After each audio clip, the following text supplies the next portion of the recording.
Supreme court ఆదేశాలతో Asia games ట్రయల్స్కు హాజరయ్యారు వినేష్ ఫోగాట్. 53 కిలోల విభాగంలో పోటీ పడనున్నారు. ఆసియా క్రీడల ట్రయల్స్లో పోటీపడే విషయంలో నిన్న వినేష్ ఫోగాట్కు సుప్రీంకోర్టులో ఊరట లభించింది. ఆమె సెలక్షన్ ట్రయల్స్లో పాల్గొనేందుకు అత్యున్నత న్యాయస్థానం అనుమతినిచ్చింది. ఈ దశలో ఆమెను వెనక్కి రమ్మని చెప్పడం భావ్యం కాదని ధర్మాసనం అభిప్రాయపడింది.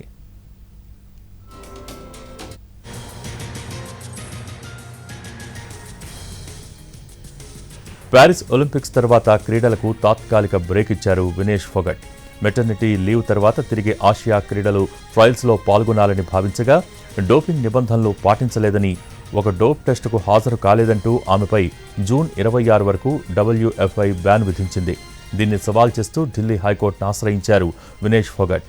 దాంతో విచారణ జరిపిన ఢిల్లీ హైకోర్టు సెలక్షన్ ట్రయల్స్లో వినేష్ ఫోగాట్ పోటీ పడేందుకు అనుమతినిస్తూ ఇటీవల ఢిల్లీ హైకోర్టు ఉత్తర్వులను జారీ చేసింది.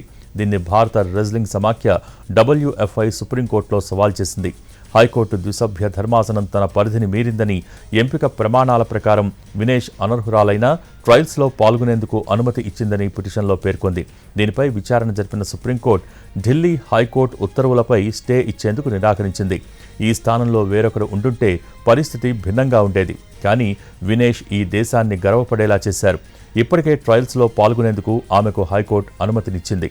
ఈ దశలో ఆమెను వెనక్కి వెళ్లమని చెప్పటం సరైన నిర్ణయం అనిపించుకోదని తెలిపింది.